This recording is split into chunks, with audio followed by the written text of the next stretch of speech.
മതവിദ്വേഷ പരാമർശ കേസിൽ റിമാൻഡിലുള്ള PC ജോർജിന്റെ ജാമ്യ ഹർജിയിൽ വിധി നാളെയാണ്. ജാമ്യ ഹർജിയിലുള്ള വാദം പൂർത്തിയായി.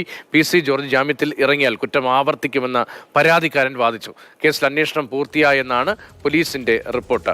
ഷിനോജ് എസ് വിവരങ്ങളുമായി ചേരുന്നുണ്ട്.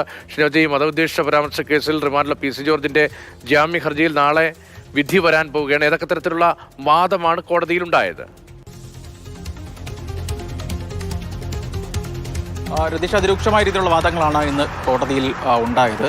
രാവിലെ 11 മണിക്ക് കേസ് ആദ്യം പരിഗണിച്ചപ്പോൾ തന്നെ കോടതി PC ജോർജിന്റെ ആരോഗ്യസ്ഥിതി സംബന്ധിച്ച റിപ്പോർട്ട് തേടിയിട്ടുണ്ടായിരുന്നു. തുടർന്ന് 12:45 പരാതിക്കാരന്റെ വാദം കേട്ടു. തുടർന്ന് 2:30-ക്കാണ് പ്രോസിക്യൂഷൻ ഹാജരായത്. പ്രോസിക്യൂഷൻ ഉന്നയിച്ച പ്രധാനപ്പെട്ട കാര്യമെന്ന് പറയുന്നത് PC ജോർജ് ഇത്തരത്തിൽ തുടർച്ചയായി മതവിദ്വേഷ പരാമർശങ്ങൾ നടത്തുന്ന ആളാണ്, ജാമ്യവ്യവസ്ഥ തുടർച്ചയായി ലംഘിക്കുന്ന ആളാണ്. പ്രത്യേകിച്ച് 2022-ൽ പാലാരിവട്ടം കേസ്, അതുപോലെ SP ഹോട്ടലുടെ കേസ്, ആ കേസുകളിലൊക്കെ തന്നെ ജാമ്യവ്യവസ്ഥയിൽ അതുമായി ബന്ധപ്പെട്ട ലംഘനം PC ജോർജ് തുടർച്ചയായി നടത്തുന്ന ആളുകളാണ്. അതുകൊണ്ട് തന്നെ PC ജോർജ് ഇത്തരത്തിൽ വീണ്ടും പുറത്തിറങ്ങിയാൽ സമാനമായ രീതിയിലുള്ള കുറ്റം ആവർത്തിക്കുകയുള്ളൂ. അതുകൊണ്ട് തന്നെ PC-ക്ക് ഒരിക്കലും ജാമ്യം നൽകരുത് എന്നൊരു കാര്യമാണ് പ്രോസിക്യൂഷൻ ഉന്നയിച്ചത്. അതേസമയം PC-യുടെ ഭാഗത്തുനിന്ന് അഭിഭാഷകൻ പറഞ്ഞ പ്രധാനപ്പെട്ട കാര്യം, ഇത്തരത്തിൽ ജാമ്യവ്യവസ്ഥ തുടർച്ചയായി ലംഘിച്ചു എന്നതിനെ സംബന്ധിച്ച് ഒരു നോട്ടീസ് തന്നെ, എന്തെങ്കിലും തരത്തിലുള്ള അറിയിപ്പോ നോട്ടീസോ പോലീസോ കോടതി ഇതുവരെ PC ജോർജിന് നൽകിയിട്ടില്ല. അതുകൊണ്ട് തന്നെ ആ വാദം നിലനിൽക്കില്ല എന്ന കാര്യമാണ് PC ജോർജിന്റെ അഭിഭാഷകൻ ഉന്നയിച്ചത്. മാത്രമല്ല PC-ക്ക് ഗുരുതരമായ ആരോഗ്യ പ്രശ്നമുണ്ട്, ആൻജിയോഗ്രാം ഉൾപ്പെടെയുള്ള കാര്യങ്ങൾ ചെയ്യേണ്ടതായിട്ടുണ്ട്. അതുകൊണ്ട് തന്നെ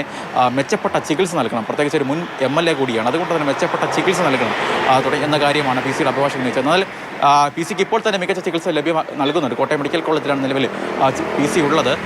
അതുകൊണ്ട് തന്നെ മികച്ച ചികിത്സ നൽകുന്നുണ്ട്. മാത്രമല്ല ഇനി മറ്റ് പോലീസുമായി ബന്ധപ്പെട്ട നടപടിക്രമങ്ങളൊന്നും തന്നെ ചെയ്യേണ്ടതായിട്ടില്ല. കാരണം മൊഴിയെടുക്കൽ പൂർത്തിയായിട്ടുണ്ട്, തെളിവെടുപ്പ് പൂർത്തിയായിട്ടുണ്ട്.